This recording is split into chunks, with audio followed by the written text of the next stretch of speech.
Bonjour, bienvenue sur African Doers. Je suis Marvin Loti-Lutonadio. Je suis Joy Ital. Nous vous emmenons au cœur d'une édition spéciale consacrée aux 60 années d'indépendance de la République démocratique du Congo avec une invitée qui n'est autre que Isabelle Kibasa Maliba. Elle sera des nôtres, elle est députée provinciale pour le compte du Parti socialiste et en charge des compétences de l'agriculture, de l'éducation et bien d'autres choses. Cet après-midi, nous sommes là pour échanger, parler indépendance, parler présent, passé, futur. Voilà, retrouvez-nous très bientôt pour ce bel échange que nous avons eu avec elle. On se dit à tout à l'heure. African Doers, c'est vous. African Doers, c'est moi. African Doers, c'est nous.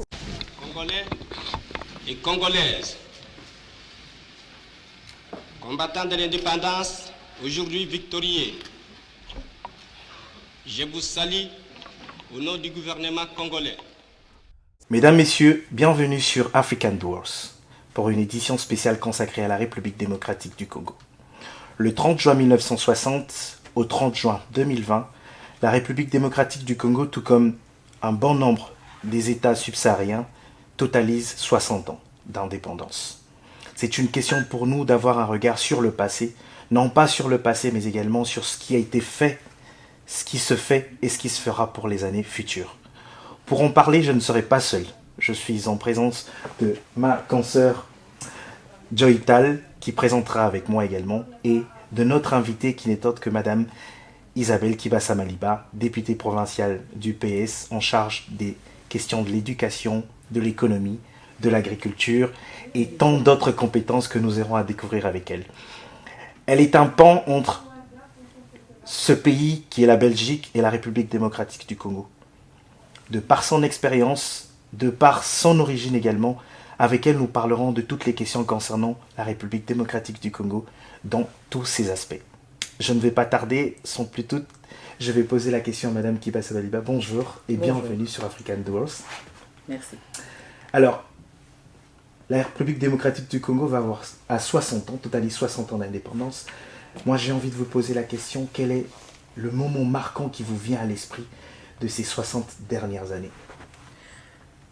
Comment expliquer 60 dernières années en un instant T, par exemple? Je pense que c'est assez difficile. Par contre, on peut voir des processus. On peut se dire, ben voilà, il s'est passé ça et voici ce qu'il y a eu. Je peux vous parler de ce qu'il y a eu, par exemple en 2018, en fin des élections qu'on va appeler plus ou moins démocratiques, dont nous ne voilons pas la face, qui ont eu lieu.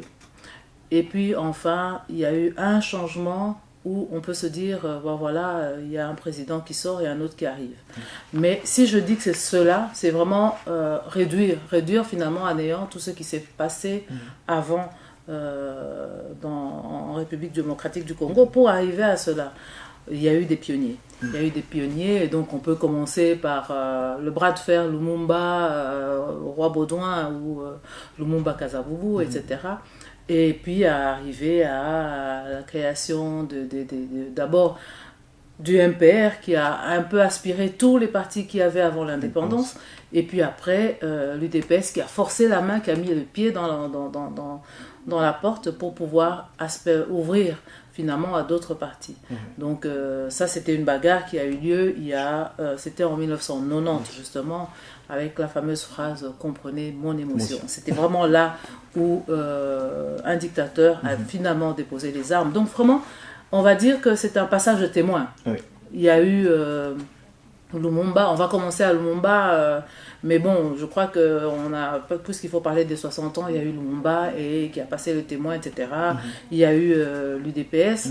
Et puis après, il y a, franchement, nous sommes, comme je le disais, parce que j'ai ce privilège-là de faire partie de son intimité, de sa famille.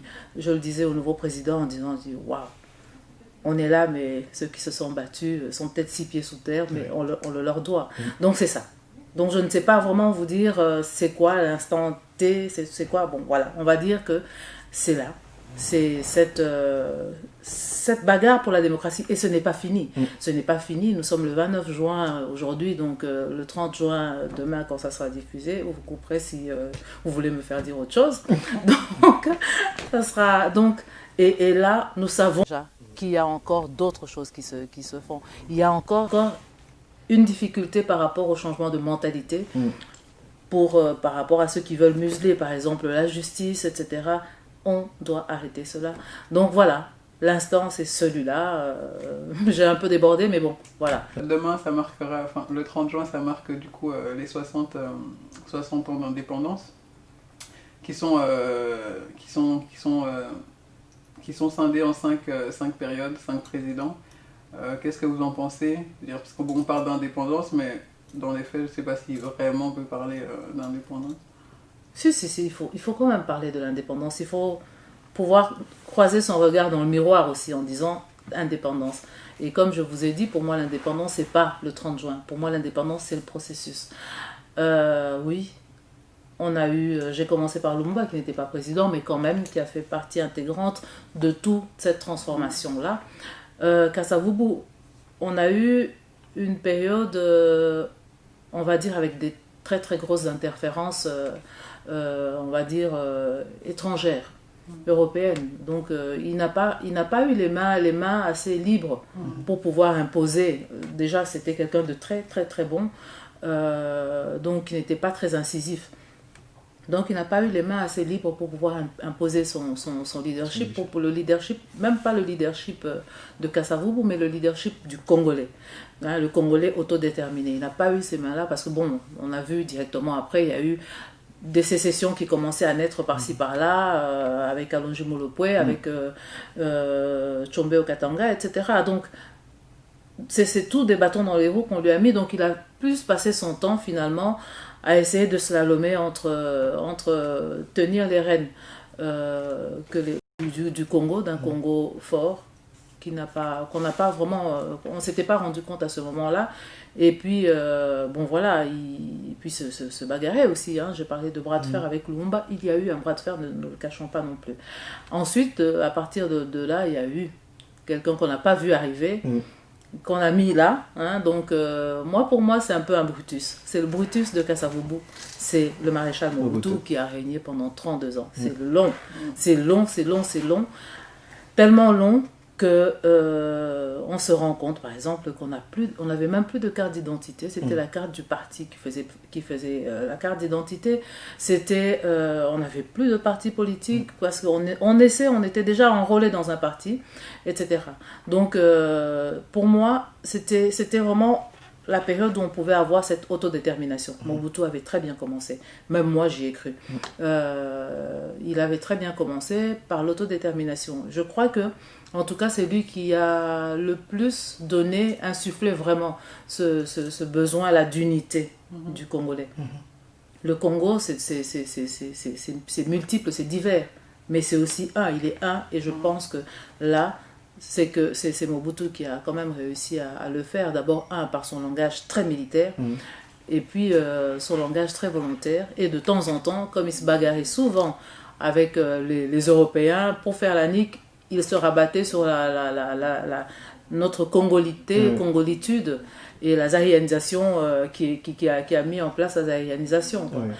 Le Congolais, comment il a vécu cela? Il a d'abord vécu cela en applaudissant, parce que bon, allez, quand vous allez par exemple en Jamaïque, vous voyez que bon, allez, ils savent même pas ce que ça veut dire, mais vous voyez sur un mur le drapeau du Congo est marqué Ali Bomaye. Il a réussi à faire ça. Il a vraiment réussi à ce qu'on se rende compte que le Congo existe et bien au milieu de l'Afrique, mais malheureusement, 32 ans, comme je disais, c'est long, c'est très très long. Finalement, on rentre dans les travers. Il est rentré dans les travers du roi Soleil. Hein, on connaît le slogan Nzambe na Likolo, Mobutu Nase, c'était le Dieu sur terre. Et c'est à partir de ce moment-là que tout est parti en vrille.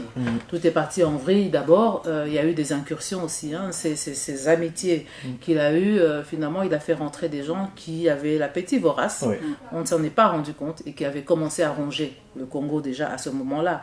Qu'on ne dise pas que le Congo a été rongé parce qu'il y a eu Kabila qui est rentré avec ses gens en bottes en caoutchouc. Non, le Congo a commencé à être rongé. Déjà, bien avant, on s'est rendu compte qu'il y a pas mal de choses que Mobutu avait laissées à ses copains, ses vrais copains, et on s'est rendu compte finalement que ça commençait à aller en vrille, partir en vrille. On a souvent dit, bah voilà, il s'est mis plein les poches, il a utilisé, il avait beaucoup d'argent, mais il avait beaucoup d'argent tant qu'il était vivant. Et on a vu directement que quand il est décédé, ses enfants ne se sont plus retrouvés dans cette richesse, dans cette opulence-là. Tout simplement parce qu'il a travaillé avec finalement des prêtres, non qui se sont vite détalés, et puis il n'y a plus rien. Et le Congo a commencé à être dépecé à ce moment-là. Et après, il y a eu Kabila Père qui est rentré avec ses copains en bottes en caoutchouc. Mais avant ça, moi je déplore aussi cette partie avec, je vois, les tentes turquoises où on dit, ben voilà, ouvrez les vannes parce qu'il y a un génocide quelque part, ouvrez les vannes, faites rentrer ces malheureux qui viennent chez vous, etc. Parce que sinon ils encourent la mort. On a ouvert les vannes, le Congo a ouvert les vannes, a fait rentrer des gens, opération turquoise, on va sauver les gens, mais il se fait que on a fait rentrer vraiment ce qui fait aujourd'hui que le Congo se retrouve avec l'accord de cou. On a fait rentrer des gens qui ne devaient pas, et puis finalement qui ont donné une raison à Kagame de pouvoir faire des incursions au Congo. Pourquoi faire des incursions au Congo? Parce qu'on a appris qu'il y avait des Interahamwe, il y a ceci, il y a cela, et les ennemis du Rwanda sont là-bas et on doit les pourchasser, et finalement on rentre. Et quand on se retourne vers la communauté internationale, on leur dit, venez un peu, ils disent, ah non, ce sont vos poubelles, vous vous en débarrassez. Mais c'est la communauté internationale qui a demandé au Congo aussi de le faire. C'est pour ça que je vous dis que ça a commencé à être dépecé depuis longtemps. Donc voilà, et ça c'est Kabila Père. Et puis Kabila Fils qui est arrivé, bon, 18 ans. C'est long aussi, c'est très très long. Plus long que plus impactant que les 32 ans. Parce que les 32 ans, on a eu quand même des moments de boni. Et puis à un moment donné, boum, le roi est devenu malade, etc. Et ça commençait à aller mal. Et eux se sont insérés. Et je pense que Kabila Père a payé de sa vie parce qu'il n'a pas voulu justement laisser que tout ce petit monde s'insère dans la bête pour la dépecer complètement. Et c'est là qu'on l'a arrêté lui, on a mis, on va se dire, son fils. On a mis son fils.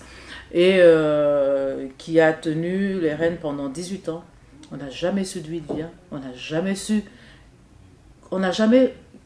n'y a personne qui peut me dire quel est le projet de Kabila. À part le constat amer de voir que, bon voilà, tout a continué à péricliter et tout a été de mal en pis. Quand je dis que les 18 ans paraissent un peu plus longs que les 32 ans de Mobutu, c'est justement parce qu'on a commencé déjà comme des bêtes de somme pour finir là où nous en sommes maintenant. Nous en sommes à Tshisekedi. Tshisekedi, bon, bah, ça ne fait qu'une année et demie qu'il est là. Et c'est quelqu'un, bon, allez, moi j'ai vraiment la chance qu'il fasse partie des miens, qui est vraiment, il est très volontaire. Il voudrait vraiment arriver à quelque chose. Mais on a trouvé la bête malade. Le pays est gangrené. Il faut vraiment travailler. Et il faut même voir comment les gens fonctionnent. Les gens ne fonctionnent même plus en se disant, ben voilà, il faut que les choses changent. À partir du moment où on appuie sur un bouton, il faut que les choses changent directement. Non. Et il a trouvé un pays de spectateurs, en fait. Ouais, on regarde par là, si quelqu'un jette de l'argent, bah on prend, vive Raïs ou je sais pas quoi, et puis après on peut m'appeler Raïs le lendemain, et puis un autre Raïs le surlendemain pour revenir à l'autre. Moi je vais vous donner un exemple. À un moment donné, un jour j'étais à Kinshasa, mais c'était avant l'arrivée de Tshisekedi. J'étais à Kinshasa, et puis j'étais avec un chauffeur, et puis il y avait des mouvements de foule, etc. Il regarde, il dit, maman, vous ne dites rien. Il a changé de t-shirt. Il dit, excusez-moi, il a mis un t-shirt sur son t-shirt, il a mis un t-shirt blanc. Je dis, pourquoi? Il dit, ah non, parce que ces manifestants-là sont de l'UDPS, donc je change de t-shirt. Et puis, en ouvrant sa boîte à gants, j'ai vu qu'il y avait des couleurs de t-shirt. Donc, voilà, au lieu de se déterminer, de s'autodéterminer, il a préféré faire un petit peu... être dans la neutralité. Voilà, être dans la neutralité. Mais un peu faire la grenouille, hein. On en parlait tout à l'heure, la grenouille qui est là, qui attend. Pour sauter, il faut que l'eau soit chaude. Et quand l'eau est chaude, finalement, elle est paralysée, elle reste. au lieu de bouger, au lieu de se bouger, le Congolais était là, est un peu attentiste. Mais je voudrais quand même attirer l'attention sur ce qui se passe maintenant. On s'est rendu compte finalement que tout le monde veut s'approprier finalement sa part du Congo. Et je peux vous assurer aussi que quand on a vu cette histoire venir avec cette proposition de changement de loi, de constitution, etc., on s'est dit, ben voilà, waouh, maintenant il faut vraiment aller à la bagarre. Et je n'ai jamais senti le chef de l'État aussi seul. Mais c'était ma perception à moi. Je me dis, bon, allez, il faut chausser les gants de boxe et aller rentrer dans... Mais seulement, on s'est rendu compte qu'avant même de se dire, il est seul, on s'est rendu compte qu'il y a un engouement. Ouais. Et on se rend compte maintenant que tout le monde est en train de se dire, de se réapproprier sa situation. Finalement, son indépendance. C'est pour ça que j'ai parlé de processus. Je pense que le Congolais est en train de se réapproprier son indépendance. Dans ce processus également de ces 60 ans, il y a le fait que vous qui êtes personnalité politique aujourd'hui, vous n'êtes pas non plus seulement personnalité politique, mais vous êtes fille d'une personnalité politique qui a milité également aux côtés de certaines personnalités politiques. Et en plus d'être fille de cette personnalité politique, vous êtes également aujourd'hui au sein d'un parti politique de la Belgique. Donc vous êtes un pan, comme je l'ai dit dans le début, entre la Belgique et le Congo. Et compte tenu des relations qu'il y a entre ces deux pays, et vous êtes le centre, comment vous vous sentez aujourd'hui à l'orée de 60 ans d'indépendance également, de 60 ans de vécu et de processus diplomatique?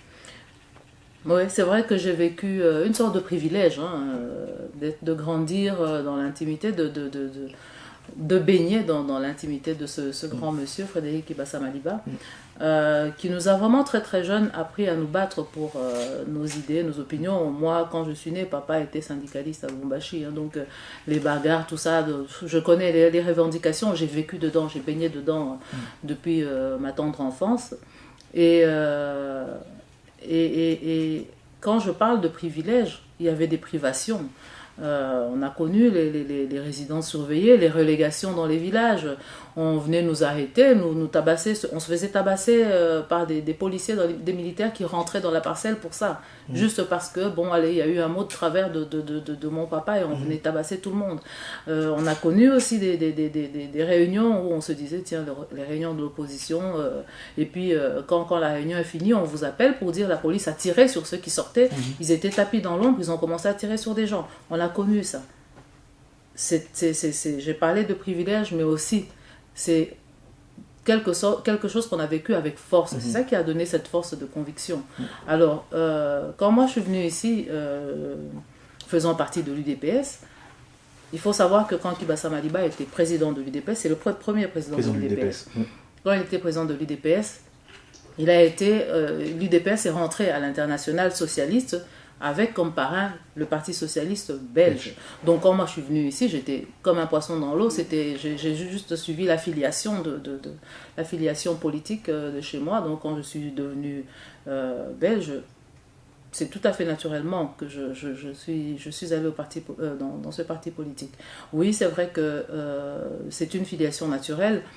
C'est vrai aussi que servir de pont, il faut vraiment s'approprier d'abord sa propre personnalité, son propre sort aussi. Donc cette ambivalence-là de pouvoir se battre pour deux pays, mais se battre avec conviction et sincérité pour les deux pays.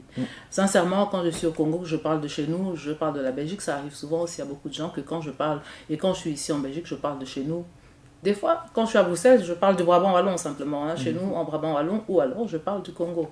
Et effectivement, il fallait vraiment d'abord se battre, se connaître soi-même pour arriver à mettre un pied devant l'autre. Et arriver à pouvoir faire rentrer en fait ce qu'on est. Bon, allez, mon berceau natal est à 10 000 km d'ici, mais c'est qu'on est là où je suis. Et moi, je me suis toujours considérée, et je l'ai souvent dit, comme une carte SIM. Je suis une carte SIM. Vous pouvez avoir le plus beau téléphone du monde. S'il n'y a pas de carte SIM, le téléphone ne communiquera pas, ou partiellement, que partiellement.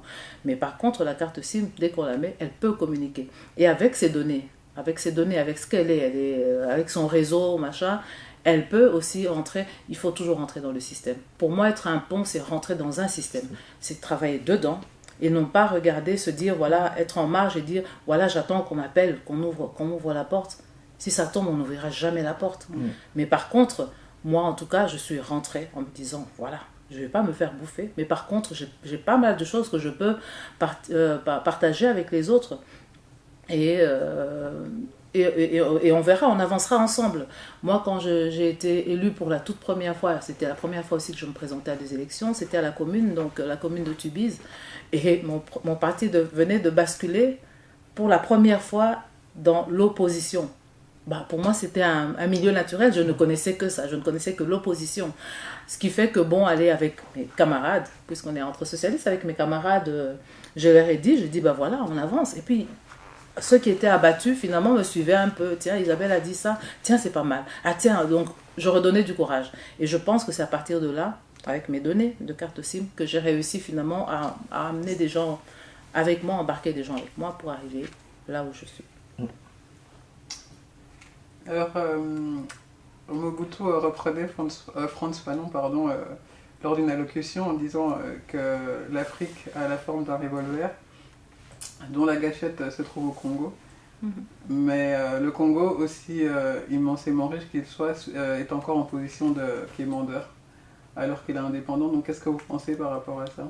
Oui, c'est vrai. Et c'est vrai que la gâchette se trouve au Congo et même plus précisément à Kinshasa, on peut le dire, si on veut pousser géographiquement les choses. Effectivement, on peut se rendre compte que le Congo est une plaque tournante. Le Congo, c'est un pays-continent. Moi, je me dis, on est tellement multiple, le Congo est un et multiple. Donc, si le Congo va mal, ça peut vraiment éclater l'Afrique. Ça peut vraiment éclater l'Afrique. Donc, c'est pour ça que il faut vraiment tenir à l'œil ce qui se passe maintenant au Congo. C'est aussi pour ça que le Congo attire ces appétits là, plusieurs appétits des mal intentionnés ou d'autres qui essayent juste, et si ça marche, voilà quoi. Donc, et c'est vrai, cette revolver là, c'est plutôt dans ce sens là.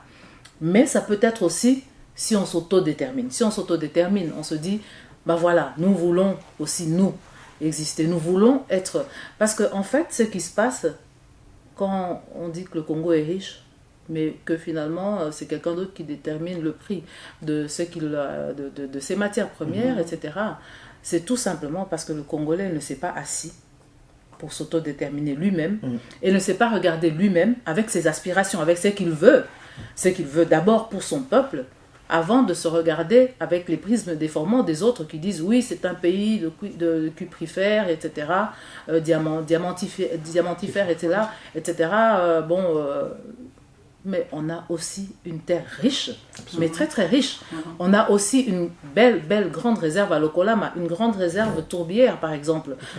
Et sur nous, sur le Congo, le monde entier, le Congo peut tenir pendant 3 ans, soutenir la pollution, donc tenir la pollution, de sauver le monde entier de la pollution pendant 3 mois, rien qu'avec ces tourbières de Lokolama. Donc nous avons vraiment beaucoup d'atouts, beaucoup d'autres choses. Pourquoi parlons-nous seulement de cuivre? Parce qu'il y a des prismes qui viennent d'ailleurs, qui s'intéressent à notre cuivre, etc. Mais on peut aussi arrêter. Pourquoi est-ce qu'on ne peut vendre que du cuivre?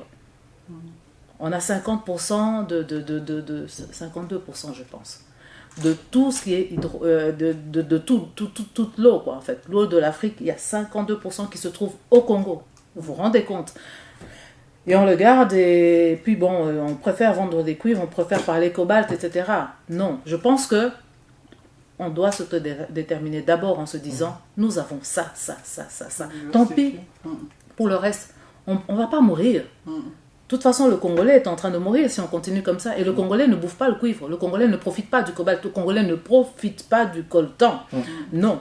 Donc, quelque part, il faut qu'on s'autodétermine. S'autodéterminer, c'est pas juste dire, voilà, l'indépendance, ils nous ont donné de l'indépendance. On veut s'autodéterminer, c'est dire, qu'est-ce que moi je veux? Qu'est-ce que moi je peux apporter et qu'est-ce que nous allons faire? Et on verra que les autres reviendront. Et là, on se mettra à table pour discuter. Parce que ici, souvent, je fais rire les gens. Une fois, il y avait un truc avec l'économie ici. J'ai reçu des Chinois qui sont venus et avec avec un projet, etc., tellement grand que je me disais, bah, le Brabant wallon, c'est 400 000 habitants, pourquoi ce gros truc, attendez, non, moi je ne voyais vraiment pas. Et du coup, j'ai commencé un petit peu à paniquer. Je dis non, allez, je commençais à dire non. Et vous savez ce qu'on m'a dit? On me dit, vous savez, madame, vous pouvez toujours dire non à la Chine. Mais à la Chine, il y a deux possibilités. Soit vous êtes à table, soit vous êtes dans l'assiette. Oui. Et il faut refuser d'être dans l'assiette. Il y a longtemps que l'Afrique est dans l'assiette. On est dans l'assiette depuis longtemps. Il faut arrêter. Il faut se mettre à table. Pour se mettre à table, il faut savoir utiliser une fourchette, une fourche. Je parle d'agriculture et un couteau. Oui, il faut s'armer aussi. Nous avons 9 frontières. Il faut vraiment s'autodéterminer aussi par rapport à ça. 60 ans, c'est aussi 60 années de page de la diaspora qui a participé à ce grand processus à la table ronde, il faut le dire. Il y a eu de grandes personnalités de la diaspora congolaise. Est-ce qu'aujourd'hui, on peut dire que cette diaspora a obtenu quand même ce qu'elle voulait, ce désir et ce projet qu'elle a tant désiré pour son Congo? Ou est-ce que cette diaspora n'est pas encore, ou n'est pas pleinement actrice du changement et du développement de la RDC jusqu'à nos jours? J'aime bien cette expression. Pleinement actrice du changement. On a été des acteurs du changement. C'est vrai. La diaspora, en tout cas, d'ailleurs, on a un président au Congo, un président qui vient de la diaspora. Mais par contre, la diaspora a eu peur de se faire mal. La diaspora a eu peur, finalement, d'accompagner ce qu'elle a peut-être gagné de haute lutte, d'aller au Congo. C'est pas ici qu'on va rester. Il faut aller aussi là-bas. Et la diaspora est restée en spectateur. C'est pas le Congo qui va venir vers la diaspora. On doit se le dire.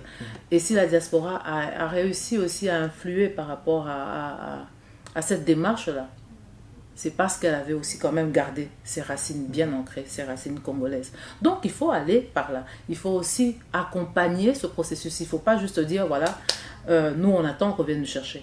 Malheureusement, on ne viendra pas vous chercher.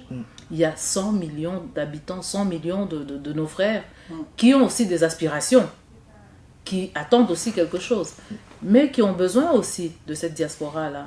J'ai vu la diaspora. J'ai vu la diaspora en janvier 2019 arriver en masse au Congo. Et je dois le dire, je bats ma coulpe, j'étais très triste. J'étais très triste de voir une diaspora. Il y a des gens dont je connais la situation ici, mais qui arrivent là, mais vraiment en grand seigneur. En grand seigneur. Non, moi je ne vivrai qu'à l'hôtel.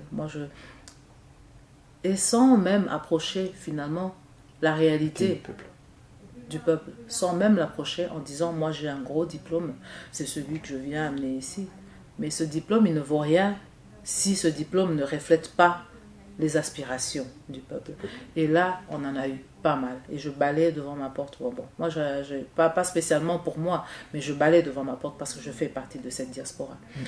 Et j'ai senti très très peu des gens dire sincèrement, je retrousse mes manches pour ce Congo. Le Congo a encore besoin de cette diaspora. Mais une diaspora qui doit s'organiser.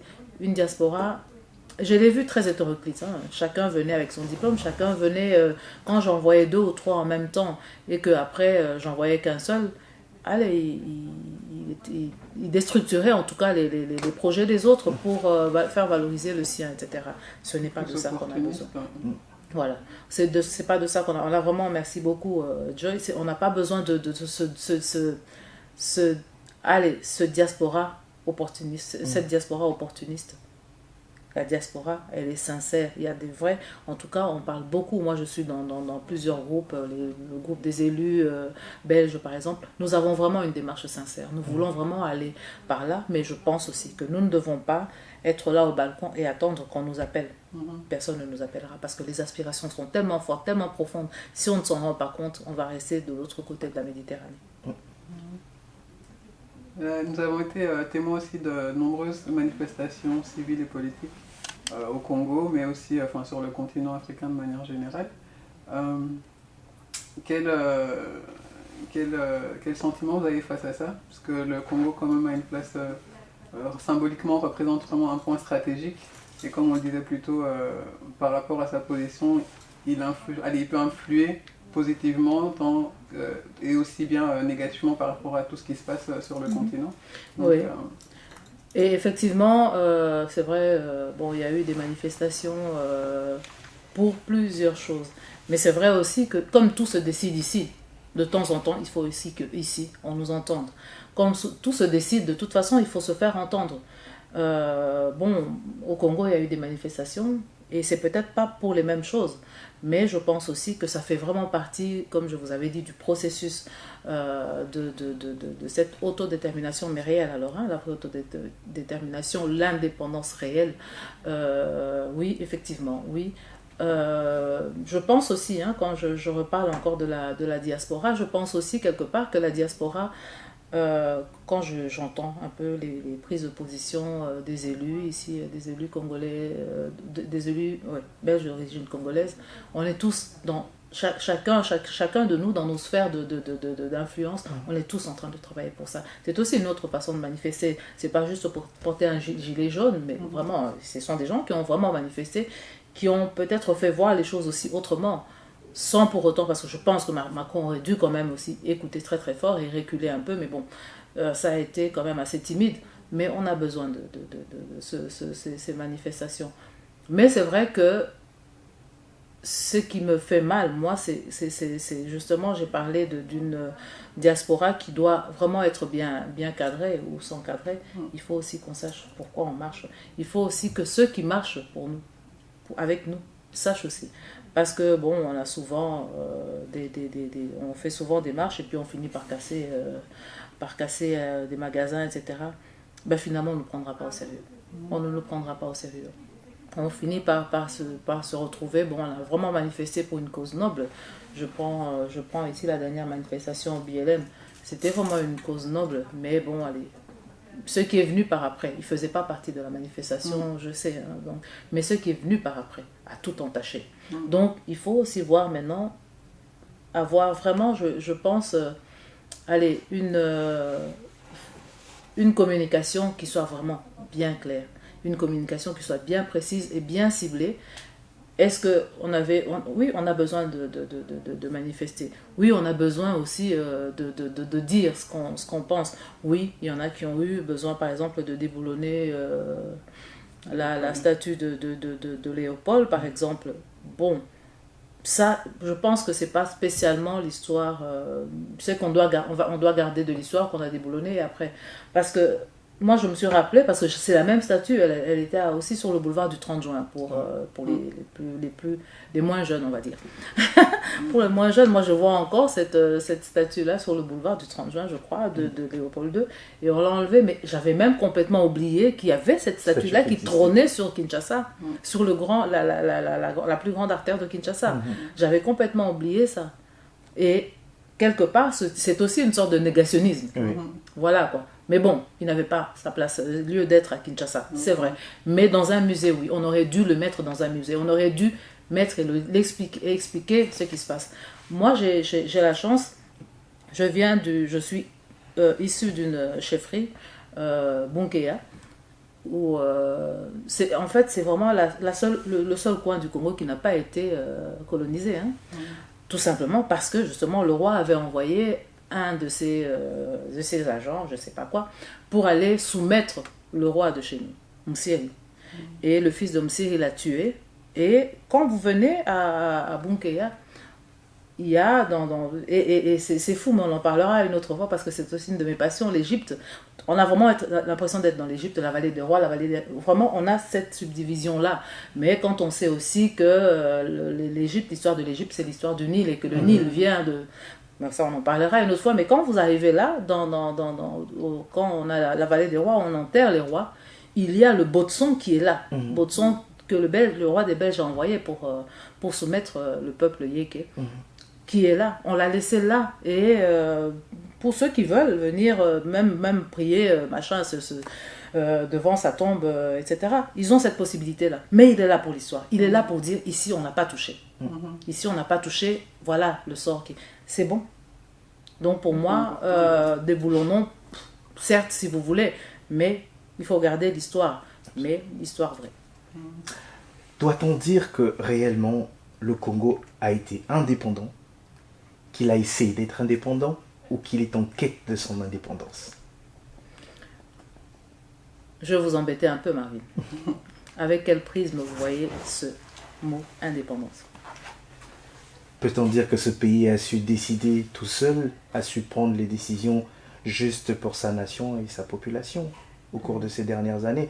Parce que l'histoire du pays n'a pas été que rose, elle a été aussi dramatique, il faut le dire, pour son peuple, qui l'a encore jusqu'aujourd'hui dans l'âme, et on est encore en plein dans ce débat de la décolonisation, parce que c'est une chose qui est rattachée aussi à ce peuple congolais, à cette histoire. Alors, On va parler de décolonisation mentale, peut-être. bon, on peut le dire. Voilà. Si c'est ça, oui, effectivement. Il y a aussi un truc qu'on peut déplorer. Hein. On a parlé de table ronde, il y a même une chanson. Est-ce que vous saviez combien de tables rondes il y avait? Il y avait une table ronde politique et une table ronde économique. On n'a jamais parlé de la table ronde économique, là où on devait justement s'autodéterminer. C'était là où nous devions vraiment discuter de la suite. Parce qu'on a eu cette indépendance politique. Oui, voilà, les Belges s'en vont. Mais l'économie est restée entre les mains de qui? Voilà. Donc on n'a pas donné la possibilité. Déjà, bon, vous savez bien, hein, le Congolais n'avait même pas la possibilité d'aller au-delà de certaines années de leur scolarité parce qu'ils devaient s'arrêter là. Le reste de ces années-là, c'était les Blancs qui avaient ce droit de pouvoir continuer à exercer aussi. Donc voilà, c'est ce qui est resté. Et très sincèrement, moi je regrette vraiment. Et vraiment, je voudrais faire un rêve finalement qu'il y a eu une table ronde économique. Non, il n'y a pas eu de table ronde économique. Et nous savions très très bien que ce que l'on a suivi au Congo, c'est que ce qui a intéressé tout ce monde-là au Congo était économique et non politique. Et là, c'est le plus gros rendez-vous manqué de notre histoire de l'indépendance, vu maintenant comme nous devions le voir. Autodétermination. Donc, ce qui répond à la question que j'aurais posée, non mais il n'y a pas de problème, en disant que effectivement, si le Congo n'a pas le contrôle, voilà, sur son sol, sa richesse culturelle, peut-on vraiment parler d'indépendance? Effectivement, donc rendez-vous manqué. Non, mais il ne faut pas qu'on s'arrête à ça. Oui, non, clairement. Il ne faut pas qu'on s'arrête à ça. On continue de l'écrire. Joy, vous avez parlé de rendez-vous culturel. Oui. Et oui. Et est-ce que vous vous rendez compte de la multiplicité culturelle, de la richesse culturelle du Congo? Elle est immense. Immense. Moi, je regarde souvent et bon, j'ai quand même des enfants qui sont assez jeunes.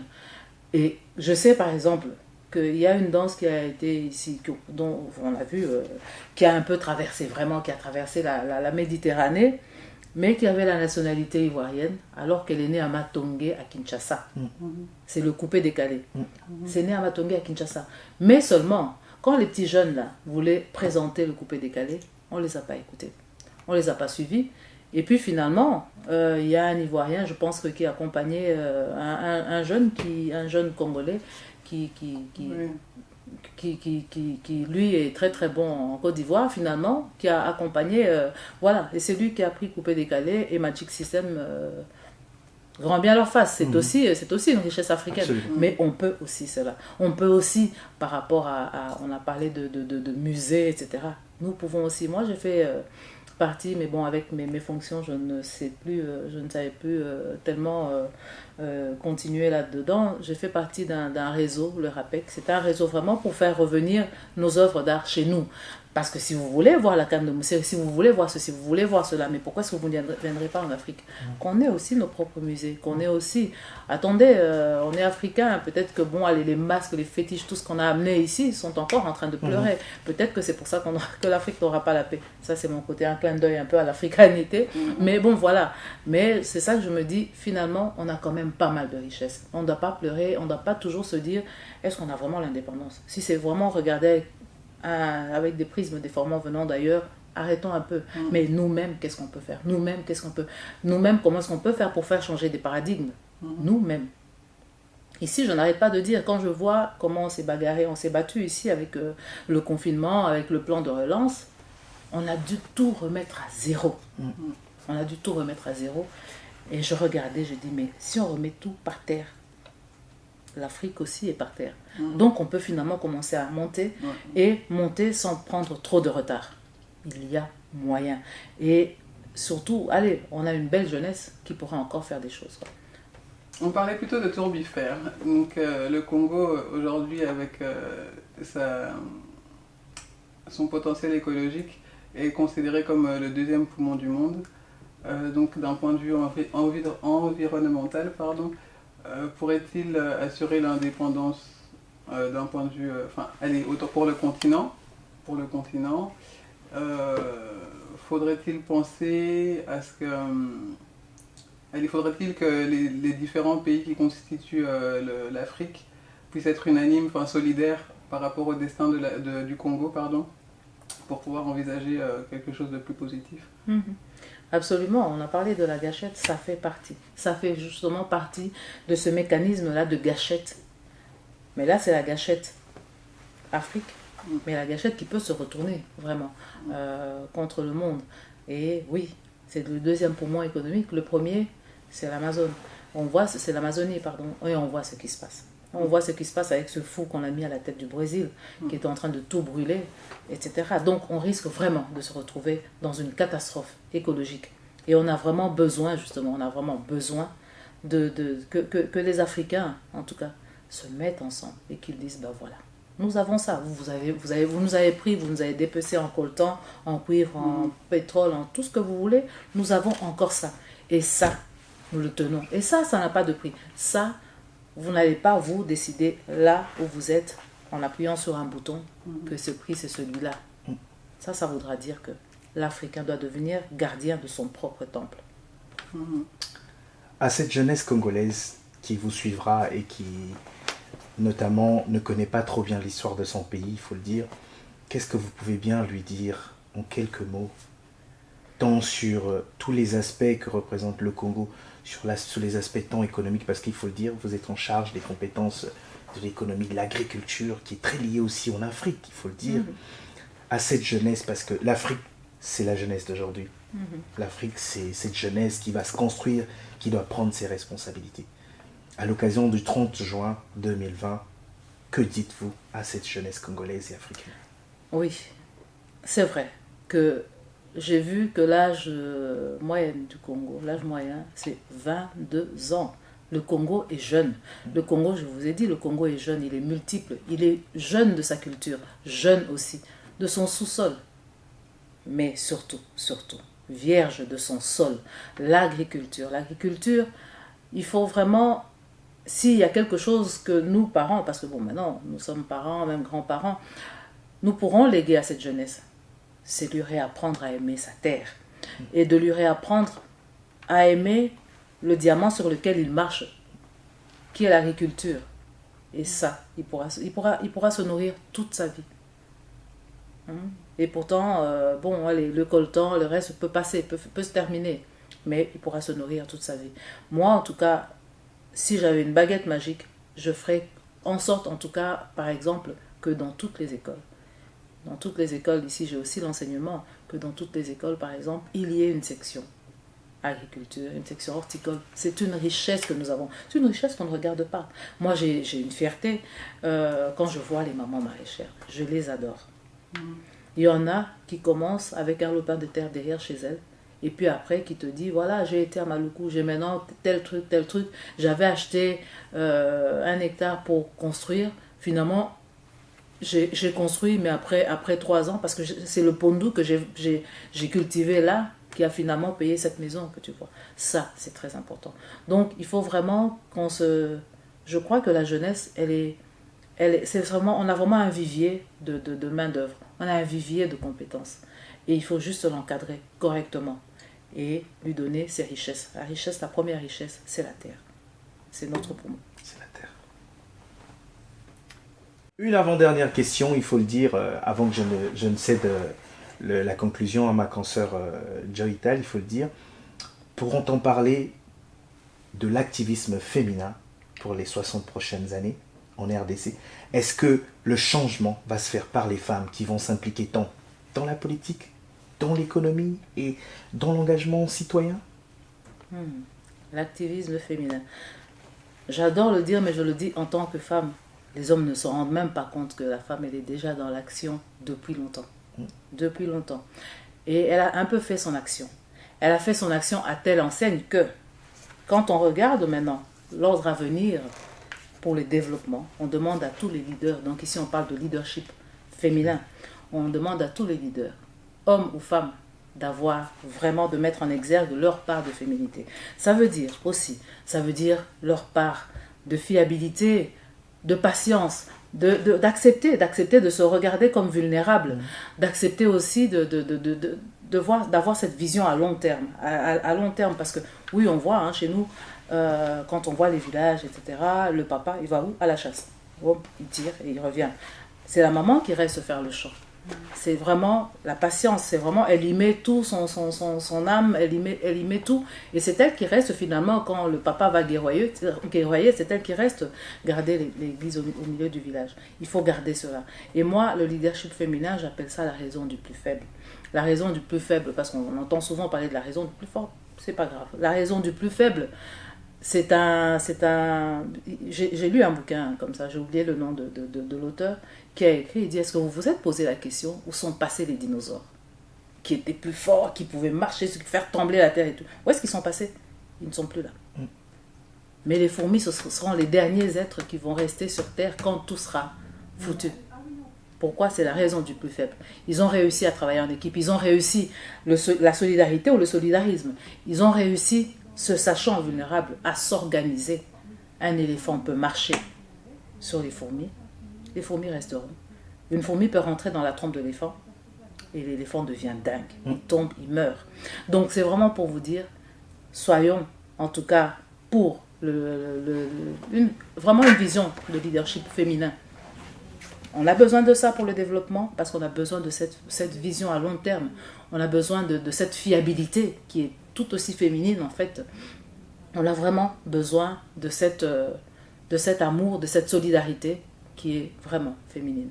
Donc, chers messieurs, maintenant je m'adresse aux messieurs, osez le leadership féminin. Merci beaucoup. Un dernier mot? Un dernier mot. J'ai parlé de carte SIM. Je peux aussi parler de la capacité qu'on peut avoir,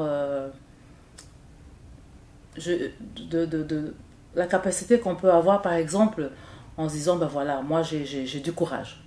Et avec le courage, je peux escalader une montagne.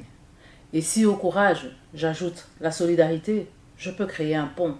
Et si à la solidarité et au courage, j'ajoute de l'audace, je peux vraiment avancer et vraiment travailler, par exemple, pour ériger finalement une nation. Et c'est tout ce que moi je souhaite. C'est tout ce que je souhaite en disant vraiment bonne fête de l'indépendance. L'indépendance. Comme on se l'a dit maintenant, l'indépendance surtout là, parce que nous avons encore beaucoup de choses à faire, mais que le combat soit beau et que la victoire soit belle. Bonne fête de l'indépendance. Merci beaucoup. Nous étions avec Isabelle Kibasa Maliba. J'espère que vous avez apprécié cet échange qui est plein d'espoir et qui permet aussi de revoir ou reconsidérer cette fête d'indépendance. Le président, d'ailleurs, Félix Tshisekedi, nous invite à la méditation et je pense qu'effectivement, c'est l'occasion de penser et penser autrement pour pouvoir reconstruire, pas reconstruire, mais utiliser les fondations qui commencent peut-être à se poser et avoir un Congo comme on pourrait rêver, duquel on pourrait rêver. Un Congo grand, un Congo fier, un Congo debout et une Afrique en plein épanouissement. Très prospère. Et c'est ça la vision des African Doers que nous vous offrons tous les jours. Les African Doers, c'est ce regroupement des jeunes Africains qui veulent construire avec une certaine vision panafricaniste, il faut le dire, mais en incluant également la diaspora qui compte énormément. L'Afrique compte sur nous et nous devons changer le continent avec des idées prospères. Nous y arriverons.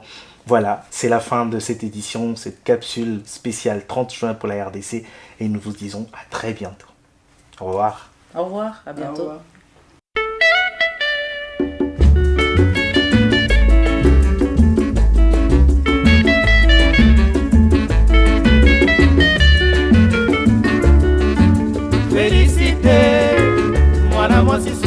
tembe oya lelo obebisi mokili awa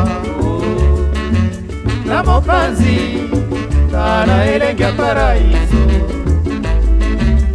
amipesi nyonso se na yo